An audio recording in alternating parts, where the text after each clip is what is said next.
السلام علیکم ورحمۃ اللہ وبرکاتہ. نحمده ونصلي ونسلم على حبیبہ الکریم. اما بعد فاعوذ باللہ من الشیطان الرجیم. بسم اللہ الرحمن الرحیم. وَلَقَدْ نَصَرَكُمُ اللَّهُ بِبَدْرٍ وَأَنْتُمْ أَذِلَّةٌ. صدق اللہ مولانا العظیم وبلغنا رسوله النبی الامین الکریم ونحن على ذلك لمن الشاہدین والشاکرین والحمد للہ رب العالمین. انتہائی عقیدت و محبت کے ساتھ بارگاہ رسالت میں درود و سلام کا نذرانہ محبت پیش کر لیجیے. اللہم صلی علی سیدنا و مولانا محمد معدن الجود والکرم وآلہ الکرام وابنہ الکریم وبارک وسلم صلاۃ و سلاما علیک یا سیدی یا رسول اللہ صلی اللہ تعالی علیہ وسلم.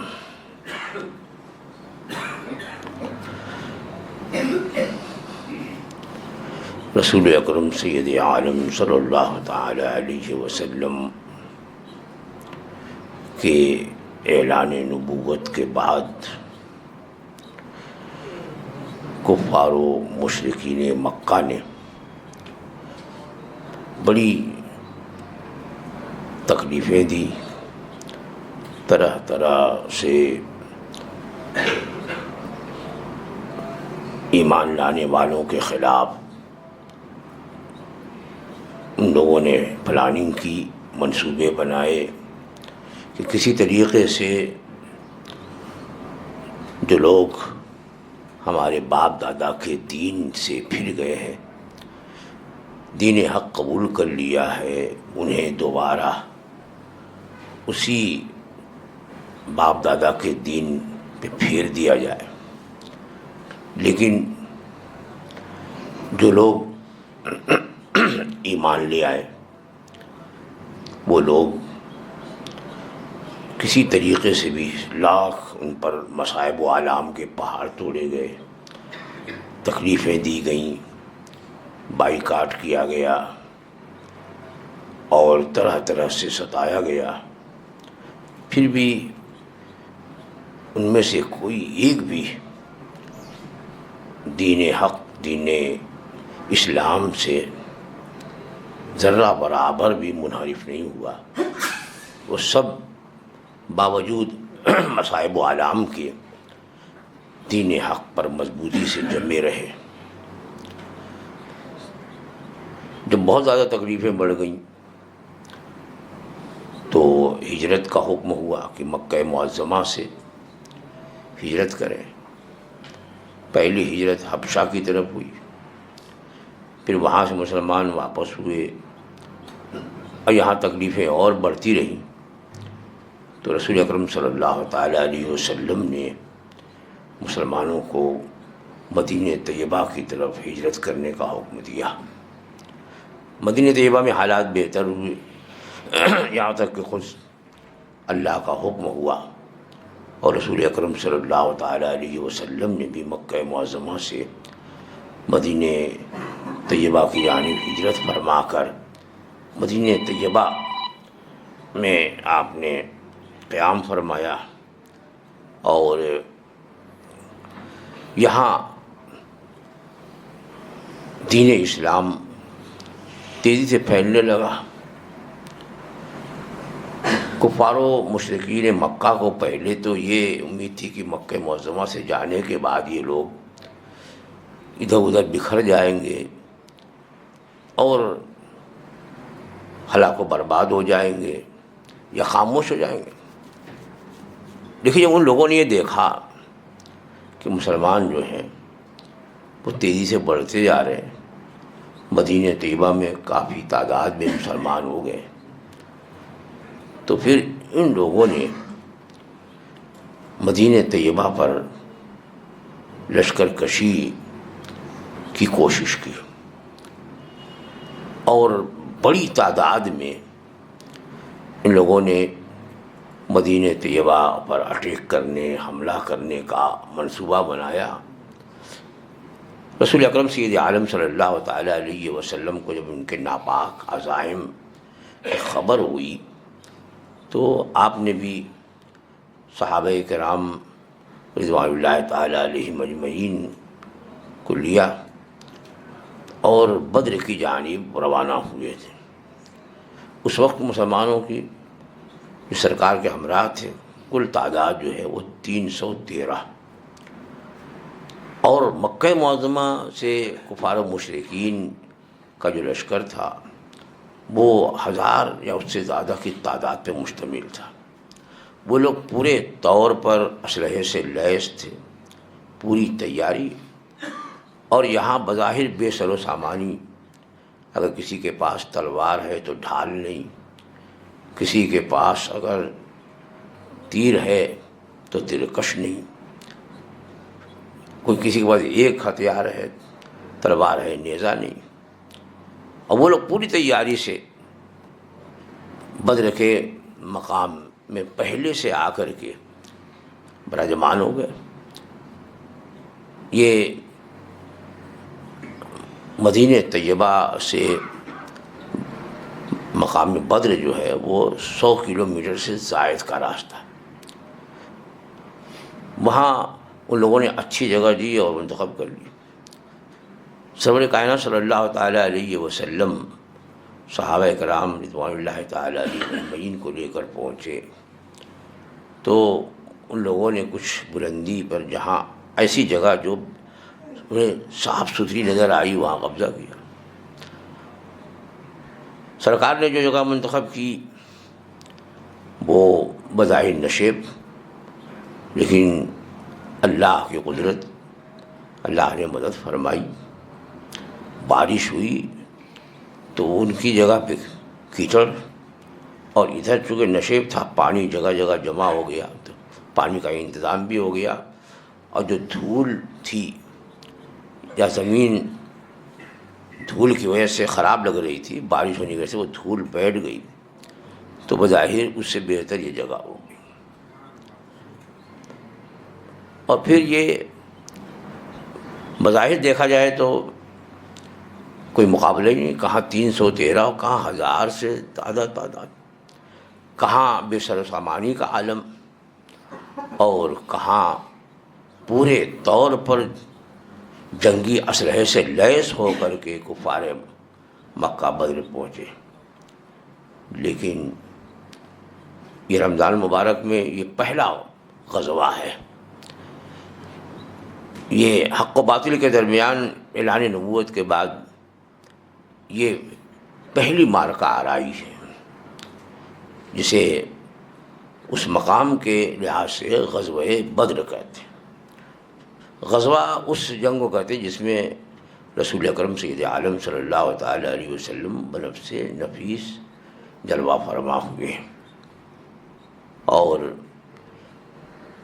اس جنگ میں مکہ معظمہ کے بڑے بڑے کفار، نامی گرامی جو سردار تھے وہ سب آ گئے۔ حضور نے فرمایا کہ اس وقت تو مکے کے کفار و مشرکین کے قلب و جگر سب بدر میں جمع کر دیے گئے۔ بظاہر بے سر و سامانی، لیکن اس کے باوجود بھی رسول اکرم سید عالم صلی اللہ تعالیٰ علیہ وسلم نے جس صبح جنگ ہونے والی ہے رات میں پیشن گوئی کی، اور ابھی کہتے ہیں کہ سرکار ہمارے ساتھ بدر کے میدان میں تشریف لے گئے۔ حضور کے ہاتھ میں ایک ٹہنی تھی، شاخ تھی ایک درخت کی، اور آپ اس سے نشان لگاتے جا رہے ہیں کہ یہاں پر فلاں مارا جائے گا، یعنی بڑے بڑے جو کفار و مشرکین تھے، جو سرداران مکہ تھے، ان کے نام لیے، یہاں ابو جہل مارا جائے گا، یہاں شیبہ مارا جائے گا، یہاں عتبہ مارا جائے گا، یہاں اب نامی گرامی لوگوں کے نام. راوی کا کہنا یہ ہے کہ جب دوسرے دن حق و باطل کے درمیان معرکہ آرائی ہوئی، جنگ شروع ہوئی، اور جنگ کے بعد جب میں نے جا کر میدان جنگ کا جائزہ لیا تو میں نے دیکھا کہ جہاں جہاں رات میں رسول اکرم صلی اللہ تعالی علیہ وسلم نے نشان لگایا تھا، کوئی لاش جس کا بھی نام لیا اس نشان سے باہر نہیں تھا. یہ وہ اسی کو علم غیب کہتے ہیں. یہ علم غیب اللہ نے اپنے محبوب کو عطا فرمایا، اور بے شک وہی عالم الغیب ہے. عالم الغیب فلا یظہر علی غیبہ احدا الا من ارتضی من الرسول، کہ وہ عالم الغیب ہے، اپنے غیب پر کسی کو مطلع نہیں فرماتا مگر اپنے رسولوں میں سے جسے چاہے اس کو. تو اللہ تعالیٰ نے اپنے محبوب کو غیب عطا فرمایا. یہ ان غیوب میں سے ہے کہ قرآن مجید میں اللہ جل وعلا کے لیے فرمایا گیا ان اللہ عنده علم الساعة وينزل الغیث ويعلم ما في الارحام وما تدری نفس ماذا تکسب غدا وما تدری نفس بأي ارض تموت. یعنی بے شک اللہ ہی جانتا ہے کہ کب بارش ہوگی، قیامت کب ہوگی، بارش کب ہوگی، ماں کے پیٹ میں کیا ہے، اور کل کیا ہوگا، اور کون کہاں مرے گا. تو اب یہ 5 جو جس کو علوم خمسہ کہتے ہیں، اس میں سے 2 تو بالکل یہاں ظاہر ہے. ایک تھی کہ سرکار نے کیا فرمایا کہ کل یہاں فلاں مارا جائے گا، فلاں مارا جائے گا، تو کل کیا ہونے والا اس کی بھی خبر دی، اور کون کہاں مرے گا اس کی بھی خبر دی. بأي أرض تموت، کون سی جان کہاں ہلاک ہوئی، ماری جائے گی. تو غزوہ بدر یہ پہلی اسلامی جنگ اور زبردست فتح ہے. وہ بڑے بڑے جو کفار و مشرکین آئے تھے اور سب کھیت کر دیے گئے. غزوہ بدر میں تمام مقتولین بدر میں شمار ہوئے، 70 کفار و مشرکین مارے گئے، جبکہ بظاہر مسلمانوں کا حال جو ہے بڑا بے سر و سامانی کا تھا، صحیح اسلحے نہیں، لیکن ایمانی شجاعت، ایمانی بہادری کہ ان لوگوں نے یہ نہیں دیکھا کہ ہماری تعداد کیا ہے، صرف یہ دل میں تھا کہ ہم حق پر ہیں اور اللہ کی مدد و نصرت ہمارے ساتھ ہے. اسی کو اللہ جل وعلا نے اپنے کلام مجید میں فرمایا وَلَقَدْ نَصَرَكُمُ اللَّهُ بِبَدْرٍ وَأَنْتُمْ أَذِلَّةٌ، بے شک اللہ نے بدر کے مقام میں تمہاری مدد فرمائی جبکہ تم کمزور تھے، بظاہر بے سر و سامان، تعداد بھی کم، لیکن اللہ جل وعلا نے فرشتوں کے ذریعے مسلمانوں کی مدد فرمائی اور عظیم الشان فتح. 70 مارے گئے اور 70 قیدی بنائے، وہ کیا بھاگ گئے، 70 کفار و مشرکین جو ہیں وہ قید کیے گئے.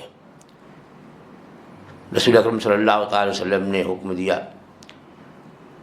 تو کفار و مشرکین کی جو لاشیں تھیں، تو بدر کا ایک گڈھا، تو حضور نے حکم دیا کہ ان لاشوں کو اس میں ڈال دو. وہ ساری لاشیں اس گڈھے میں ڈال دی گئی. تو اب آپ گڈھا تو بہت نیچے تھا، سرکار گڈھے کے اوپر کنارے تشریف لائے. حضرت سیدنا فاروق اعظم رضی اللہ تعالیٰ عنہ بھی اس وقت حضور کے ہمراہ تھے. رسول اکرم صلی اللہ تعالیٰ علیہ وسلم نے ایک ایک کافر کا نام لے کر اے فلاں ابن فلاں، اے فلاں ابن فلاں، اے فلاں ابن فلاں، ہم نے تو ہمارے رب نے جو وعدہ فرمایا تو ہم نے پورا پا لیا، کہ تم نے بھی دیکھا.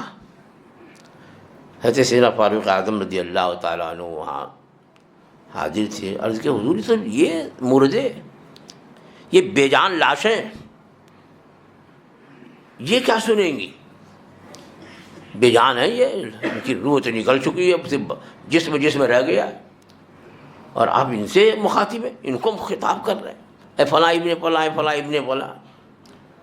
میرے آقا صلی اللہ تعالی علیہ وسلم نے فرمایا کہ عمر تم ان سے زیادہ نہیں سن رہے ہو، یعنی میں جو کہہ رہا ہوں تو تم تو ایک دم قریب ہو اور وہ گڈھے میں ہے، لیکن وہ جتنا سنو ان سے زیادہ تم نہیں سن رہے ہو قریب ہونے کے باوجود بھی۔ گویا کہ مردے بھی سنتے ہیں، اور جب کفار و مشرکین جنہیں مسلمانوں نے مارا قتل کیا، جب ان کا سننا حدیث سے ثابت ہے، تو جو ایمان پر دنیا سے رخصت ہو وہ کیوں نہیں سنے گا؟ اسی لیے ہمارا یہ عقیدہ ایمان ہے کہ مرنے کے بعد بھی مرنے والا جو ہے وہ سنتا بھی ہے، آواز بھی دیتا ہے، بلکہ اس کی قوت سماعت تو اتنی بڑھ جاتی ہے کہ اب بھی دیکھیے کہ ہم اور آپ جو ہے میت کو دفن کرتے ہیں، دفن گہرائی میں اسے لٹا کر کے اور پھر اس پر برگا رکھتے ہیں، چاہے لکڑی ہو چاہے پتھر ہو، کچھ رکھتے سل پیک کرتے ہیں، کہیں اگر سوراخ ہوتا ہے تو مٹی گوندھ کر کے اس کو بھی بھر دیتے ہیں، اس کے بعد پھر کئی فٹ تک مٹی ڈالی جاتی ہے، اوپر سے مٹی، اور اوپر بھی اونچا کر دیا جاتا ہے۔ اس کے باوجود بھی حدیث پاک میں ہے کہ جب لوگ مردے کو دفن کر کے واپس ہوتے ہیں تو ان جانے والوں کے پیر کی پہنچل جو ہے، جوتے کی آواز جو ہے وہ بھی مردہ سنتا ہے۔ چھت کے اوپر جو کوئی چل رہا ہے، ہم یہاں بیٹھے، چھت تو اتنی موٹی ہے لیکن نہیں سنائی دے رہی، یہاں ہم چل پھر رہے ہیں، اوپر والے نہیں سن رہے ہیں، لیکن مرنے والے کی قوت سماعت اتنی زیادہ بڑھ جاتی ہے کہ اب وہ سنتا ہے جو ہم نہیں سن پاتے، وہ بولتا بھی ہے، آواز دیتا، کہاں جا رہے ہو میں اکیلا چھوڑ کر، لیکن انسان اور جنات کے سوا دوسری مخلوق سنتی ہے اسے، انسان نہیں سنتے، اکثر جنات بھی نہیں سنتے، ہاں جانور ہیں، یہ ہیں وہ ہیں، انہیں ان کی آواز آتی ہے۔ تو بہرحال جب عام میت کا یہ حال ہے تو جو خواص ہیں، جو محبوبان بارگاہ ہیں، جنہیں اللہ تعالیٰ نے اس ظاہری زندگی میں جو ہے ایسی قوتوں سے، ایسی طاقتوں سے، ایسے اوصاف سے نوازا ہے جو اور عام لوگوں میں نہیں ہے، تو اب وہ جب انتقال کر جائیں تو عام مردے کی جب قوت بڑھ جاتی ہے تو ان کی قوت کتنی بڑھتی ہوگی؟ تو یہ قوتیں جو سننے کی ہیں اور جو اس دنیا کی زندگی میں روحانی تصرف کر سکتا ہے، یہ تصرفات اس کے ختم نہیں ہوتے ہیں بلکہ انتقال کے بعد بھی باقی رہتے ہیں۔ تو بہرحال یہ جو چند جملے میں نے غزوہ بدر سے متعلق عرض کیے ہیں، چونکہ رمضان المبارک 17 رمضان المبارک، آج شاید 15 ہے، تو 17 رمضان المبارک کو یہ اسلام اور کفر کے درمیان معرکہ آرائی جو ہے مدینہ منورہ سے دور بدر کے مقام پر ہوئی، اور اس میں مسلمانوں کو عظیم الشان فتح حاصل ہوئی۔ یہ رمضان المبارک کی مقدس تاریخ، تو 17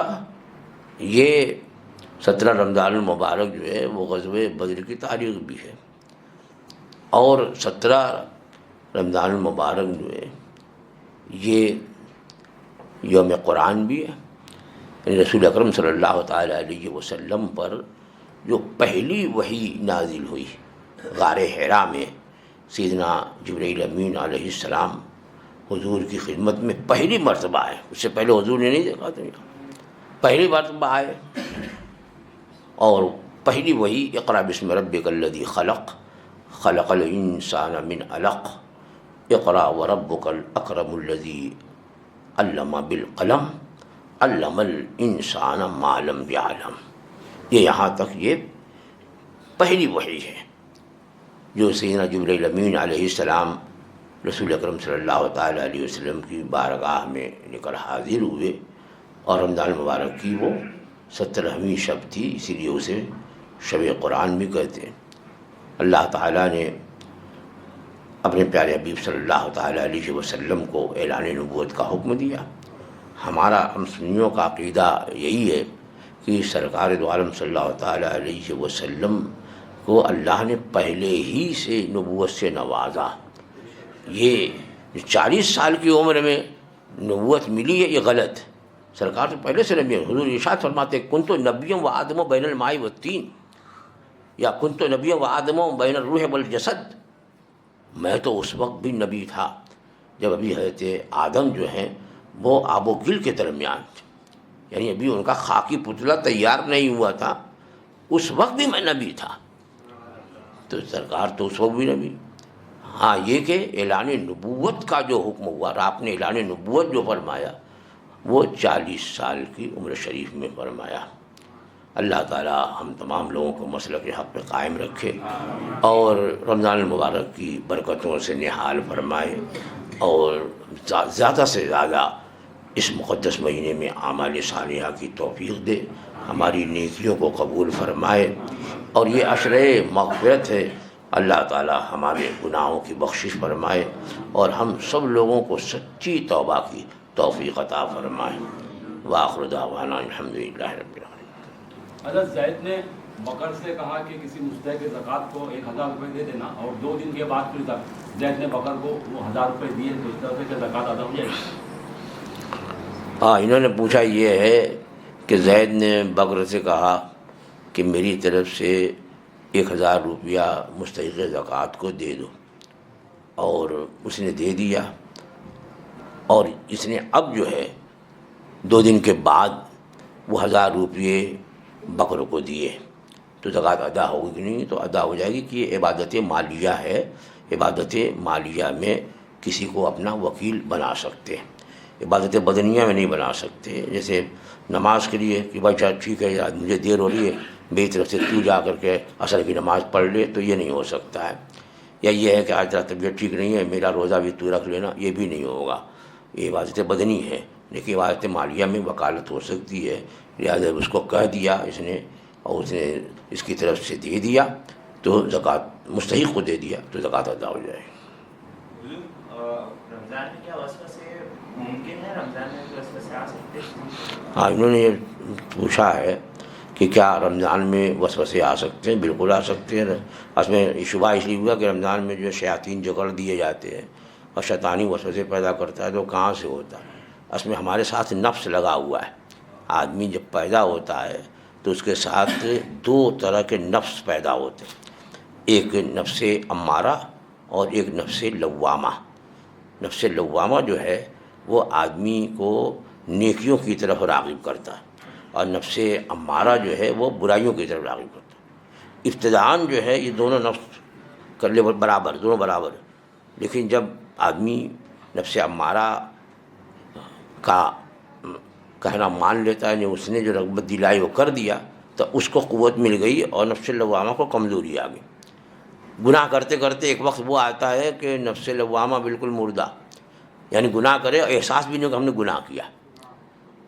اور اگر نیکی کی شروع میں نفس لوامہ کا مطیع رہا، اس کی بات پر عمل کرتا رہا، اب وہ طاقتور ہوا. یہ تو ہمارے ساتھ نفس ہے، اس نفس سے چھٹکارا نہیں ہے. اور وہ نفس جو ہے وہ گناہوں کے وسوسے پیدا کرتا ہے کہ یہ کر وہ کر، روزہ مت رکھ، یہ چل روزہ رکھ لیا ہے تو کیا ہوا ہے، تھوڑا سا جھوٹ بول لے تو اتنا فائدہ ہو جائے گا، اور اس کو دھوکہ دے دے. یہ سب وہی نفس امارہ جو ہے ہمارے ساتھ جو لگا ہوا ہے. اسی لیے کہا گیا ہے کہ یہ جہاد جو ہم کفار و مشرکین کے ساتھ کرتے ہیں یہ جہاد اصغر ہے، اور اپنے نفس کے ساتھ جہاد جو ہے یہ جہاد اکبر ہے، کیونکہ یہ ہم 24 گھنٹہ یہ کرنا ہے. وہ تو کبھی ہم کو تو اتنے بڑے ہو گئے تک موقع ہی نہیں ملا ہے اس جہاد کا، لیکن یہ جہاد تو شروع سے لگا ہوا ہے. تو بہرحال اسی سے یہ وسوسے پیدا ہوتے ہیں۔ جو کافروں کے ساتھ کیسا ہمارا سلوک ہونا چاہیے؟ کتنے لوگ کہتے ہیں کہ اسلام میں اس نے سلوک کا بڑا بتایا، اچھے اخلاق رہنے چاہیے، تو کافروں کے ساتھ کیسا اخلاق رہنے چاہیے؟ بھائی یہاں جو کافر ہیں یہ حربی ہیں، اور کافر حربی سے چونکہ اسلامی حکومت نہیں ہے، بہرحال یہ ہے کہ وہ حکم جو ذمی اور مستامن کافر کا تھا، جو اسلامی حکومت تھی اور اس اسلامی حکومت میں کفار و مشرکین جو ہے وہ جزیہ شرعی ٹیکس دے کر رہتے تھے، تو ان کے ساتھ اچھا سلوک، یہاں تک کہ جو مستامن یا ذمی کافر تھے ان کے بارے میں فرمایا گیا کہ دماؤہم کا دمائنا و اموالہم کا اموالنا، کہ ان کے خون ہمارے خون کی طرح ہیں اور ان کے مال ہمارے مال کی طرح ہیں، یعنی جس طرح سے ایک مسلمان کے مال کی حفاظت ہماری ذمہ داری ہے ویسے ان کی بھی۔ لیکن یہ کون سے کافر؟ ذمی اور مستامن کافر حربی ہیں، ان کے لیے وہ حکم نہیں ہے۔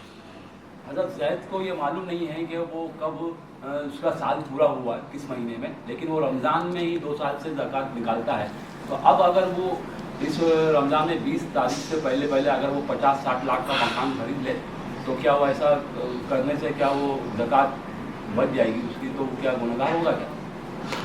بھائی جب معلوم نہیں ہے کہ کب اس کا سال پورا ہوتا ہے تو ایسا اندازہ لگانا چاہیے تاکہ ایسا نہ ہو کہ سال پورا ہو جائے اور وہ انتظار ہی کرتا رہے کہ رمضان آئے تو دے۔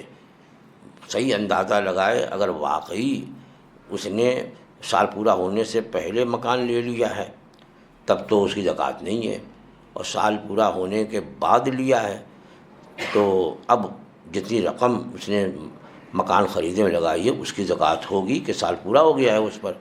تو احتیاط کا تقاضا یہی ہے کہ ان کی زکوٰۃ نکال دے، کہ ہو سکتا ہے کہ سال جو پہلے ہی پورا ہو گیا اب اس رمضان سے، تو اگر سال پورا ہو گیا اور اس نے زکوٰۃ نہیں نکالی تو مال ناپاک ہے اور ہلاک بھی ہو سکتا ہے۔ مال کی زکوٰۃ دو، کہ میرے آقا فرماتے ہیں کہ اپنے مال کی زکوٰۃ دے کر اس مال کو مضبوط قلعے میں محفوظ کر لو، یعنی زکوٰۃ کے ذریعے جو ہے مال ہمارا محفوظ ہوتا ہے، یہ ضائع نہیں ہوتا ہے۔ یہ جو ہم دے رہے ہیں تو یہ ہم نے دیا تو اپنے مال کی حفاظت جو ہے وہ اللہ کے سپرد کر دی ہے ہم نے۔ کسی کے پاس 8 تولہ سونا ہے اور پھر بھی اس کے پاس بزنس لون ہے 20-25 لاکھ کا، تو وہ مالک نصاب رہتا ہے؟ ظاہر بات ہے، 8 تولہ سونا کیا 7.5 تولہ سونا، صرف سونا ہی ہو، چاندی بھی نہ ہو تب بھی نصاب ہو جائے گی سونے کی۔ حضرت اس کے پاس 20-25 لاکھ روپے کا ہوم لون ہے یا پھر بزنس لون ہے، کوئی لون ہے کسی طریقے؟ بھائی لون ہے، اور جب بزنس لون ہے تو مال تجارت بھی تو وہ ہوگا نا، تجارت کا مال نہیں ہے، جب بزنس کا مال نہیں ہے تو وہ ہوم لون کیا ہوا؟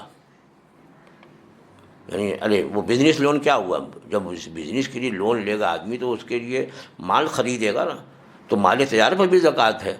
اب مائنس جو کرنا ہے، جتنا مال اس کے پاس ہے، جتنا سونا ہے، ان سب کی مالیت اگر لون سے کم ہے تب تو زکوٰۃ نہیں ہوگی، اور اگر جو جتنا اس نے لون لیا ہے وہ زیادہ ہوتا ہے اور جو اس کے پاس مال ہے وہ اس سے کم ہے تو زکوٰۃ نہیں ہے، اور اگر زیادہ ہے مال تو جتنا زیادہ ہوگا لون سے اس پر زکوٰۃ ہوگی۔ ہوم لون رہے گا تو جی گھر کا لون رہے گا تو گھر خریدنے میں لون لیتا ہے؟ عروج تو لون اگر قرض ہے اس پر، لیکن گھر پر زکوٰۃ نہیں ہوتی، لہذا وہ اگر اس نے قرض لیا ہے تو قرض مائنس ہوگا۔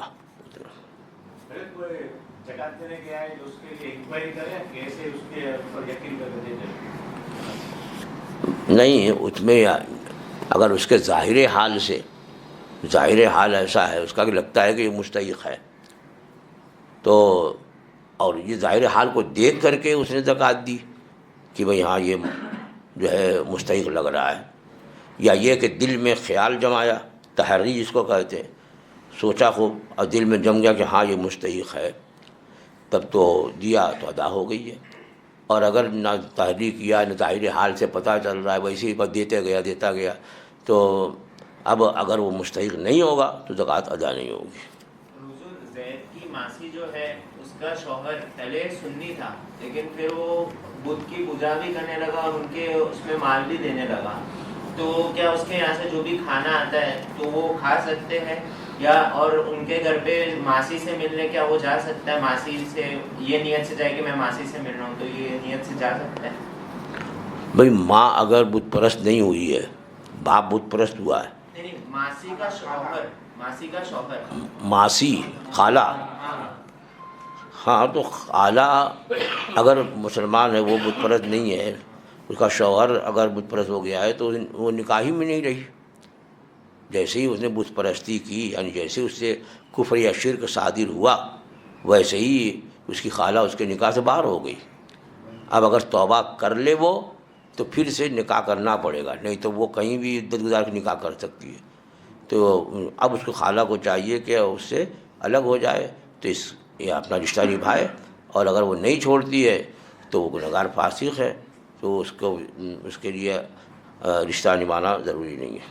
جو زکات کا جو حقدار نہیں ہے اس کو ہم لوگوں نے دے دیا ہے، اس کا مطلب یہ جو زکات نکالتا ہے اس کو ایگزام ہے، ہاں جو زکات کا حقدار نہیں ہے اس کو ہم لوگوں نے زکات دے دیا. تو یہ تو جو زکات نکالنے والے اس کا ایگزام ہے نا، بھائی کس کو دے اور کس کو نہیں دے، انکوائری کرتے ہیں. بھائی دیکھیے اس زمانے میں ایزی چیز بتائیے کہ بھائی اپنے کو پتہ ہی نہیں کہ یہ مدرسہ ہے اس کو دے دو خلاص ہو گیا. بھائی اس زمانے میں دھوکہ، فریب، جھوٹ یہ بہت عام ہے. پہلے لوگ جو ہے جھوٹ بولتے بھی تھے، لیکن دین کے معاملے میں جھوٹ بولتے ڈرتے تھے کہ پکڑ ہو جائے گی، عذاب آ جائے گا. اب تو جری ہو گئے ہیں. تو اس وجہ سے آپ کا کہنا صحیح ہے کہ تحقیق کرنے کے بعد ہی جو ہے وہ زکوٰۃ دے، اور یا پھر جو سنی صحیح العقیدہ مدارس ہیں جہاں دینی تعلیم دی جاتی ہے، وہاں پر زکوٰۃ فطرے کی رقم اس نیت سے دیں کہ زکوٰۃ بھی ادا ہو جائے اور تعلیم دین کی خدمت بھی ہو جائے، اور ان کو بتا دیں جو اس کے ذمہ دار ہیں، تاکہ جو طریقہ ہے شرعی طور پر زکوٰۃ وغیرہ کی رقم دینی تعلیم وغیرہ میں خرچ کرنے کا اس طریقے سے خرچ کریں، ہیل شرعی وغیرہ سے. حضرت دو سارے بھائی ایک ہی میں رہتے ہیں، ایک گاؤں میں رہتا ہے، ایک بامبے شہر میں، تو کمزور ہے تھوڑا، تو ہم لوگ کبھی کبھی جاتے ہیں سر. تو زکوٰۃ کا پیسہ اس کے لڑکے لڑکی کی شادی میں زیورات بنانے میں اس میں لگا سکتے ہیں. بھائی انہوں نے کہا کہ ایک بھائی دوسرے بھائی کی مدد جو ہے وہ زکوٰۃ سے کر سکتا ہے شادی بیاہ میں. تو بھائی اگر مستحق ہے زکوٰۃ کا، زکوٰۃ کے مستحق ہونا، یہ ظاہر بات ہے بھائی ہے تو پتہ ہوگا کہ اس پر کیا کتنا مال ہے کتنا نہیں ہے، بینک بیلنس ہے، زیور ہے. اگر تھوڑے بہت بھی زیور ہوئے تو آج کل سونا جو ہے وہ اتنا بھاری ہے، مہنگا ہے، کہ وہ 1 تولے کا بھی زیور ہوگا تو وہ 60-70 ہزار کا ہو گیا. اور کسی کے پاس اگر 612 گرام چاندی کی قیمت ہے یا اتنی قیمت کا سامان اس کے پاس حائط اصلیہ کے علاوہ ہے، تو وہ مالک نصاب ہو جاتا ہے. یعنی وہ شرعاً فقیر نہیں رہتا ہے، بلکہ شرعاً وہ غنی ہو جاتا ہے. اور شرعاً جو غنی ہے اس کو زکوٰۃ نہیں دے سکتے. تو پہلے تو یہ دیکھنا ہوگا کہ وہ بھائی ہے تو اس کے پاس اتنی مالیت کا سامان ہے کہ نہیں، زیور یا کیش یا اور کوئی ایسی چیز جو حائط اصلیہ کے علاوہ ہے تو اب اس کی شادی بیاہ کا ویسے بھی اس کو زکوٰۃ نہیں دے سکتے. اور نہیں ہے اور اس کے شادی بیاہ میں خرچ کرنا ہے تو آپ ڈائریکٹ نہیں خرچ کر سکتے، بلکہ مستحق ہے، جیسے اس کی بیٹی اگر مستحق ہے یا بیٹا مستحق ہے جس کی شادی ہونے والی ہے، تو اس کو اس کا مالک بنا دیں، زکوٰۃ کے مالک. اب وہ مالک ہو جائے، قبضہ ہو جائے، تو اب وہ شادی بیاہ کے جس جائز مصرف میں، ناجائز نہیں ہے کہ ڈانڈیاں کھلوا رہے ہیں اور یہ کر رہے ہیں وہ کر رہے ہیں، جائز کام میں وہ خرچ کر سکتا ہے. زکوٰۃ کا پیسہ جو مستحق کے حق میں جانے پر زکوٰۃ ادا ہوتی ہے. ابھی مدارس کو جو ہم دیتے ہیں کسی کا حوالہ ہے، اور اگر ایک رمضان کو مکمل ہوا اور مدرسے والے کب یہ شریف کرائیں گے، کب کرائیں گے، آپ کی وہ مستحق کے ہاتھ میں تو پیسہ پہنچا نہیں نا. بھئی یہ تو ان کی ذمہ داری ہے، کیونکہ ہم نے مدرسے والوں کو اپنے زکوٰۃ کی ادائیگی کا وکیل بنا دیا. ہمارے قبضے سے وہ مال نکل گیا، لیکن ابھی ادا کب ہوگی؟ جب وہ اس کا حیلہ شرعی کریں گے. اس لیے ان کی ذمہ داری ہے کہ جلد سے جلد جو ہے اس عہدے سے برا ہو جائیں۔ اگر کسی شخص کی بیٹی کا شوہر دیوبندی ہو گیا تو اس بیٹی کو وراثت میں حصہ ملے گا؟ بیٹی اگر سنی صحیح العقیدہ ہے تو اپنے ماں باپ کی وارث ہوگی، اور اب بیٹی بھی معاذ اللہ مرتد یا مرتدہ ہو جائے تب پھر وہ وارث نہیں ہوگی۔ ایک سوال یہ ہے کہ کیا ہندو کو بھی اصال ثواب کیا جا سکتا ہے؟ تو کوئی بھی کافر مرتد مشرک ہے اسے اصال ثواب نہیں کر سکتے۔ ہاں؟ ہندا زندوں کو کہا ہے، زندوں کو اس میں لکھا ہندو، زندہ ہے، اچھا سوال ہے۔ بھائی اس کو جو لکھا وہی پڑھا میں، اب یہ تو کہیں سے بھی جو ہے زندو نہیں ہے، وہ ہندو ہی ہے۔ دیکھو بہرحال یہ کہہ رہے ہیں کہ زندوں کو، بھائی ہندو ہو یعنی کافی مشرک ہو تو اس کو تو اگر کوئی اس کے لیے دعائے مغفرت کرے تو کفر ہو جائے گا، کیونکہ اللہ تعالیٰ ارشاد فرماتا کہ ان اللہ لا یغفر ان یشرک بہ ویغفر ما دون ذلک لمن یشاء، کہ اللہ جو ہے وہ کفر کو شرک کو نہیں معاف فرمائے گا۔ تو اللہ فرمائے نہیں معاف کریں گے اور تم جو ہے وہ استہزاء ہے اس کی شان میں، اس لیے علماء فرماتے ہیں کہ کافر و مشرک کے لیے دعائے مغفرت کرنا کفر ہے۔ تو اب یہ کہہ رہے کہ نہیں وہ ہندو نہیں وہ زندوں، تو زندوں کو کر سکتے ہیں سارے ثواب۔ مطلب یہ کہ آدمی اپنے اعمال کا ثواب جو ہے وہ زندے یا مردے کسی کو بھی ایصال کر سکتا ہے، پہنچا سکتا ہے، اس میں تخصیص نہیں ہے۔ حضرت جو بلڈنگ کی مسجدیں رہتی ہے تو کیا وہ بھی شرعی معیار میں گنی جاتی ہے؟ بلڈنگ کی مسجد سے مراد اگر بلڈنگ سے الگ لوگوں نے مسجد بنائی ہے کمپاؤنڈ میں، یعنی اوپر جو ہے وہ بلڈنگ کا کوئی حصہ نہیں ہے، بلکہ جیسے یہ ہے یہ بھی بلڈنگ کے احاطے میں ہے، لیکن یہ الگ سے ہے۔ یہ زمین جن لوگوں کا گیریج تھا، یہ جن کی ملکیت تھی، ان لوگوں نے مسجد کے لیے اس کو دے دیا یا وقف کیا یا اس کے لیے خرید لیا، تو اب یہ شرعاً مسجد ہے۔ لیکن کچھ جگہ یہ ہے کہ گراؤنڈ فلور پر یا فرسٹ فلور پر جو ہے نماز پڑھنے کی جگہ بناتے ہیں، اور اوپر جو ہے وہ رہائش ہے، مالے فلور ہیں، تو وہ شرعاً مسجد نہیں ہوگی بلکہ وہ نماز پڑھنے کی جگہ ہوگی۔ اس لیے کہ مسجد کے لیے ضروری ہے کہ 6 جہات میں، یعنی 6 سمت، آگے پیچھے دائیں بائیں نیچے اوپر، 6 جہات میں حقوق العباد سے خالی ہو، بندے کے حق سے خالی ہو۔ اب اوپر جو ہے وہ فلیٹ میں رہ رہے ہیں تو اوپر اس کی ملکیت ہو گئی، تو یہ اس لیے شرعی مسجد وہ جگہ جس کے اوپر فلیٹ ہو یا نیچے فلیٹ ہو یا کسی کی اور ملکیت ہو تو وہ مسجد نہیں ہوگی، نماز پڑھنے کی جگہ ہوگی۔ تو اس میں جمعہ کی نماز ادا ہو سکتی ہے وہ مسجد میں؟ جمعہ کے لیے جو ہے مسجد ہونا شرط نہیں ہے، میدان میں بھی جمعہ پڑھ سکتے ہیں۔ جمعہ کے جو اور شرائط ہیں وہ شرائط پائے جانا چاہیے، اذن عام ہے، امام کا معذون ہونا ہے، شہر ہونا ہے، وہ شرائط اگر پائے جائیں تو میدان میں بھی جمعہ پڑھ سکتے ہیں۔ ویسی اگر مسجد ہے اور اس کے بعد اگر چلو دوسری اچھی جگہ بھی لی گئی کھلی والی، تو وہ مسجد کو پھر وہ ہٹا سکتے ہیں وہاں سے؟ وہ مسجد ہے ہی نہیں ہے، مسجد ہے ہی نہیں تو ہٹانے کی کیا ضرورت؟ وہ مدرسہ وغیرہ قائم کر دیں اور نماز جو ہے دوسری جگہ منتقل کر دیں۔